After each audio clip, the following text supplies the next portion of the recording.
I'm Emily Liskin. I'm with the Jacksonville Historical Society, and today I'm here with Carlos Bouvier as part of the Jacksonville Historical Society's Immigrant Oral History Program, The Melting Pot, The Diverse Cultures of Northeast Florida.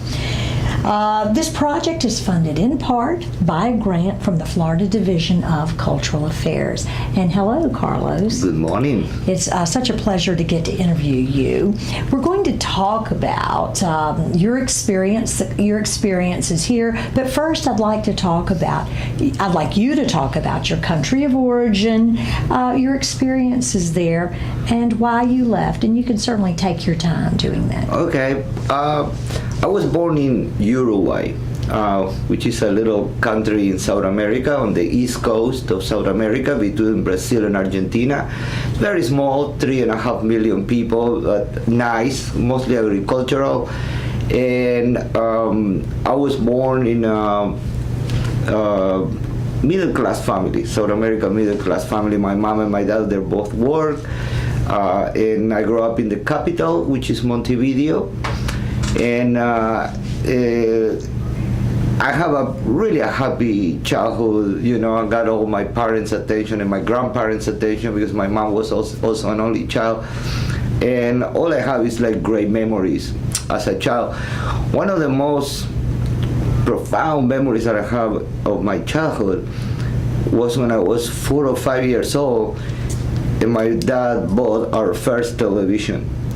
So I did see some televisions before that day, but when he came and plugged that big box and turned it on, I was like mesmerized, transported. I just felt it was love at first sight with television, and because both they work a lot, I spent being an only child, I spent a lot of time watching TV, and through this hours or thousands of hours that I watch TV, I discover America. Uruguay is a country that is very influenced by American culture. We are kind of like little brother, culturally speaking. And so we got all these series and cartoons and everything that was popular here, it will make it down there. And since I was a child, I was fascinated with the United States. So I would watch it on TV and say, what is that? And over time, what is that place? I didn't understand countries or things like that. I was still pretty much a baby. But over time, as I grow up, started to understand and get educated and I started to have more and more appreciation for the United States. And over time became my promised land. That's where I want to live, you know? And I can mention a million reasons that I saw on TV why I wanted to be here. But I think as I became a teenager, I started to understand that it wasn't all these rockets and all these adventures that first appealed my attention. Evel Knievel, you know, jumping and, you know, all this. First it was kind of an adventurous thing. But over time, as I grew up and started to learn about Martin Luther King and JFK, you know, Roosevelt, and, all of these thinkers and movers and shakers that made America what it is today, I think that's when I said, you know, this is it. That's the place where I want to live. And over time, nothing but grow that desire. That started as a child, first without knowing what it was, until I had to know that my adult life, I wanted to live it here in the United States. I totally felt in sync on the way that Americans did things, and the way the social agreement that there is, and I thought I was going to fit perfectly there. That's exactly how I wanted to live. And so over time, I planned how I was going to emigrate. My country, it wasn't easy to come to the United States, especially when I was 17, 18 years old. That's when I really started to kind of like, well, okay, how I'm going to do to get there. Of course, I didn't want to be undocumented. I could have come, or try to come as a tourist or something like that, and stay, or, and I never want to do anything that may jeopardize my future in America, and that was one of those, not to come and be undocumented. And so I emigrated to Montreal. The opportunity came around to move to Montreal. I have some friends. Canada is very open to immigrants. And so I moved there, and I lived for 6 years. In between those 6 years, I got the chance to work in Miami for a year for a production company, and I was multilingual at that point, so I could handle very well French, Spanish, and English, and that's why I got a 1-year contract to work in a production company, and that was my really first time that I immersed myself in America, and everything that I dreamed about, it was real, it was true, the way that people behave, the way the society is organized. So that at that point I said, I'm moving. I love Canada, but America is way better. And so while I was here in Miami, I have some friends that moved to Jacksonville to help build the stadium. And those friends were from Montreal, and they came here, so they always called me and said, Carlos, come on, visit us, and we're in Jacksonville. And I remember going, Jacksonville, who knows? You come to Miami, I live in Miami. And well, they never went, they were working, so I ended up coming to Jacksonville. And incredibly enough, I met the girl that later I fell in love with and married. And but that was my first contact with Jacksonville. I didn't like it very much. Oh. At first. Why not? Well, I was coming for this highly cultural metropolis. Montreal, Miami, they're highly cultural, and there's so many things. And when I came the first time, I think it was '97. Jacksonville wasn't happening per se. At least as a visitor, there was nothing that I would say, wow, I love the river, I love the ocean, and the trees, and the squirrels, and all that. I love them. But I didn't see much future, and I came as a tourist, so I wasn't planning on staying until I met this girl, and we started a relationship. So it's fair to say it's our people. I'm gonna get to that in a minute, but she was married before. Her name is Teresa, and she was born and raised here in Jacksonville, true Jacksonvillian, and she was married before. So we decided to marry in Uruguay, moved to Uruguay and married there with my family, since she already had her big wedding before. I wanted to, as an only child, I would love to do it with my family, so we moved for 1 year there and did all the paperwork to come to America, and we moved in 1999 to Jacksonville. And I wasn't very convinced, but I was in love, so I was kind of like, I didn't care. Let's go. Let's live whatever you want. But Jacksonville definitely was her. She knew everyone, and that's how I came to Jacksonville. And at first, I didn't like it at all. Maybe because I was disconnected. But again, the same thing. There wasn't not that much of a cultural life or thing compared to the metropolis that I lived before. But it didn't last long, that feeling, because as soon as I started to meet the people from Jacksonville, I loved it. I loved how the quality of life was so much higher than in Miami and Montreal, where you may meet people and never see them again. And here, there's a sense like we are all neighbors, like despite that it's very big, it's kind of like we all know each other somehow. So, and I love the people, and that's, that became my town, my city, and I've been very engaged to participate in everything I can in this community ever since. But always growing up, as I said, I always have the feeling that as I will have a much better life as an adult here in the United States, and somehow it was my promised land. Growing up, I didn't have clear what I wanted to do with my life. I never have a serious, I want to be this, or I want to be that, a clear idea what kind of career to follow.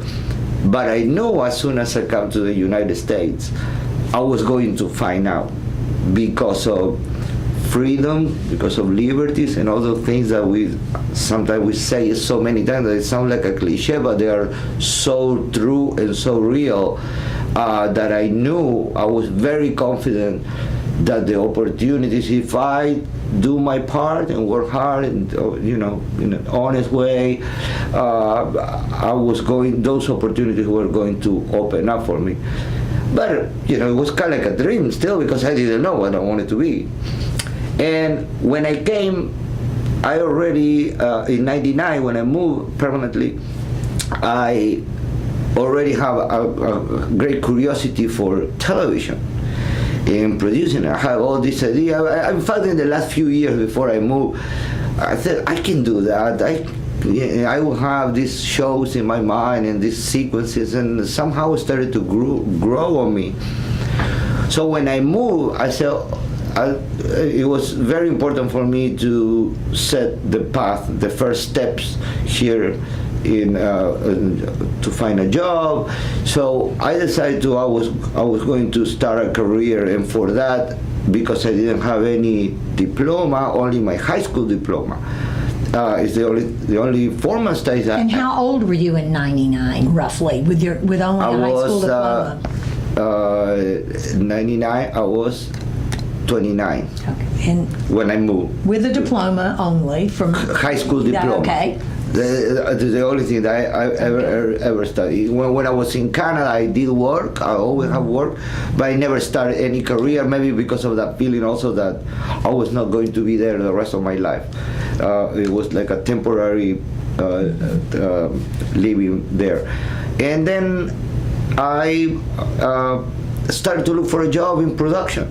But with a high school diploma from Uruguay, there was not that many opportunities until somebody talked to somebody over the phone. I called all the production companies and said, yeah, I just arrived. I would like to maybe do an internship, or if you have an opening.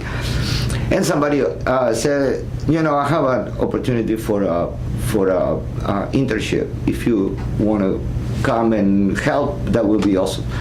So that's how I did my first steps, and working, filming some very simple production, and with this gentleman that offered me the opportunity. I met somebody from Channel 4, WJCT Channel 4 here in Jacksonville. And we were talking, and we saw each other a couple times. And the gentleman had a part-time job as a cameraman in the studio. In those days, you still have to run the cameras, man the cameras, each camera in the studio. And said, "Hey, Carlos, there is an opening for a part-time job. If you would like to try it." I said, "That will be awesome. A television station, like." I knew about then that it was the #1 station, and I watched it several times. So I did an job application for Channel 4 for that position, which was very simple in the sense that you put headset and they would tell you which shot you have to take. So you didn't have to know a whole lot about production. But I think the person who did the interview for Channel 4 realized that I really wanted, and I promised that I was going to learn as much as I could. But I really love television, and I meant it, because I was born since a child. I was watching television. I always fascinated, and now to be able to make television, it was like a dream come true, So it's like Willy Wonka probably, dreamed to all his life about doing candy, and one day he owns a candy factory. But So I started in Channel 4, and that was great because then I was immersed in the world of television. Channel 4, they are incredibly professional and very demanding in terms of what they expect from me. So I will do this morning show, be in the station by like 4 o'clock in the morning, do all the morning show until 9 o'clock, and then there was nothing happening until the noon show, right? So I always, every day I would have a couple hours. The pace, it wasn't as crazy as it is now. So I always have 2-3 hours in between. So I will hang out with the reporters and the photographers and the producers. I started to learn, and I was so the photographer would teach me how to use the cameras, the ones that go on the field, the reporters. So I started to learn how to edit and film, and I was given several opportunities. I cover, after a while, I started to cover for photographers that they will call sick, and I would go out with the crews after work. So I did my part in using the opportunity of working in Channel 4, that downtime and after work, to learn how to be a photojournalist. And finally, they gave me an opportunity, and they said, Carlos, look, we have this opportunity to be a photojournalist. It's a tryout. It's 6 months. We're going to evaluate your work for 6 months. We may hire you, maybe not, but if not, you will lose the photojournalist job and the studio job. We're not sending you back. We'll have to cover you when you become a photojournalist.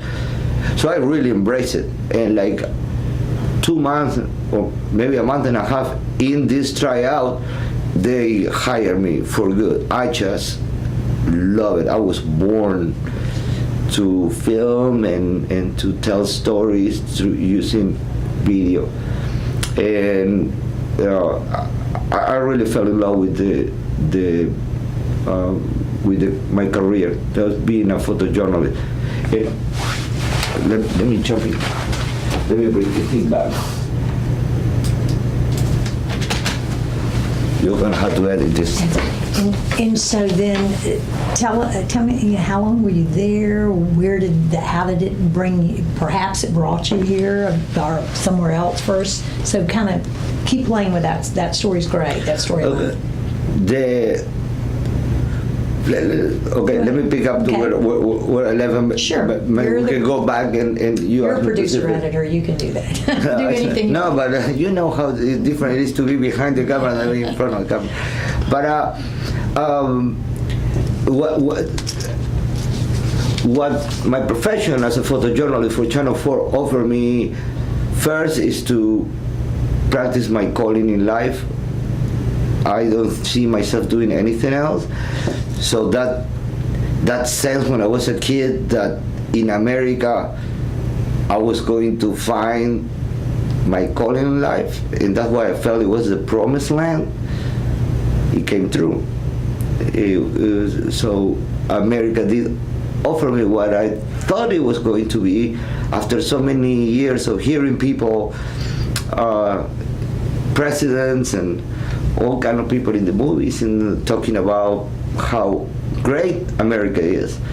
And I think that empowered me incredibly, and also the profession of being a photojournalist. I was all day out in the community filming all kind of stories, from the most dramatic to the most uplifting, and everything in between, in hurricanes, and so it put me right at the heart of the community, face to face with everyone, and I really deeply fall in love with my community, and I got that empowered me to be engaged and start to volunteer and go out more and to events and things like that, and so so far it's been great. And I spent 10 years as a photojournalist, and it was a great career. I did, as I said, everything that possibly I flew with the hurricane hunters over a hurricane. I was on every major hurricane. Over time, I became the lead photojournalist. So the major stories they were always given to me. Or most of them, I will not say all, but most of them. I got to travel all throughout the state of Florida, throughout the United States, internationally to Mexico, to Europe, filming for Channel 4, and ultimately was selected as a photojournalist to be sent to the war in Iraq. So I was embedded with the United States Navy for 2 weeks. In the first 2 weeks of the war in Iraq, I follow crews from Jacksonville, from Mayport, and from NAS that were in several aircraft carriers. So I went hopping from aircraft carrier to aircraft carrier, following the stories of our men and women from Jacksonville that were fighting the war at that time. So that was it was incredible for me and for my family, that being accepted and trusted to that level by everyone. We were at that point in Channel 4, we were about 12 or 15 photojournalists. I was the only immigrant at that particular point, and I was the one selected to cover the war. So it was, it made me feel really, really great. And again, each one of those steps really empowered me to move forward and to do more. And I got involved with the community, and I was not a businessman. In terms of the media, I wasn't very well educated. What I learned it by doing. So when I started to get involved in volunteering in the community, I thought that the best way that I could do that was through the Hispanic community, helping the Hispanic community, and in turn help the community of Jacksonville as a whole. But my niche was helping the Hispanic community. So I started getting involved with the Mayor Hispanic Advisory Board, the Jacksonville Mayor Hispanic Advisory Board, and I was there for 4 years. And then I went into the Hispanic Chamber of Commerce, where I was for 5 years. I started to organize cultural events in Hemming Plaza, or Hemming Park now. I did for 7 years, along with Downtown Vision during the Art Walk. And many other smaller endeavors like boating drives and things like that, health fairs, where I collaborate. And from there, from Channel 4, after 10 years, I wanted to do something different in terms of, I thought my creativity and my experience at that point were calling for do something other than news, other than 1.5 minute stories that I used to do for Channel 4.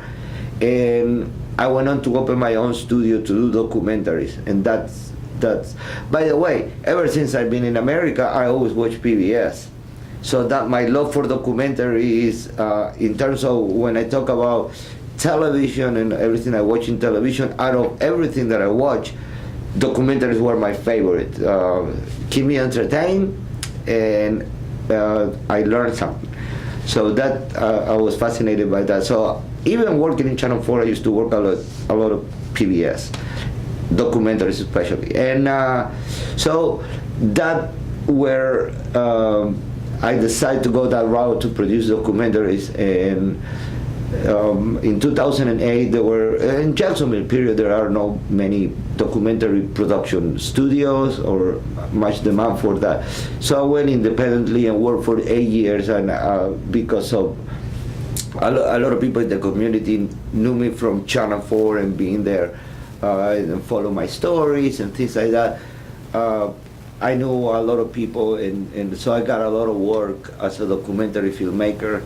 I produced for a lot of companies and organizations like Urban League, the Jewish Community Alliance, Hispanic Chamber of Commerce, and many others that they really found value in having a documentary done about their program for the fundraising effort. And I was there for like 8 years. And then there was another opportunity to work for PBS and WJCT. There was an opening for a documentary filmmaker, and I came and applied, and I was hired about a year and a half ago, and I've been producing documentaries for PBS now for a year and a half. So my experience in America has been wonderful in terms of my profession and discovering what I wanted to do in life, to be given the opportunity to what I wanted to do in life, and the people that surround me. I don't even have words to express how happy I am and satisfied I am of living in such a great community and meet all the great people that I have. It keeps me really motivated, and you know, as much as I love Uruguay, as much as I owe Uruguay my education and my family values, and how much I love my family that's still there, because nobody in my family other than me have left the country. So I have everyone from mom and dad to uncles and aunts and cousins and friends, and I love it, but I would not go back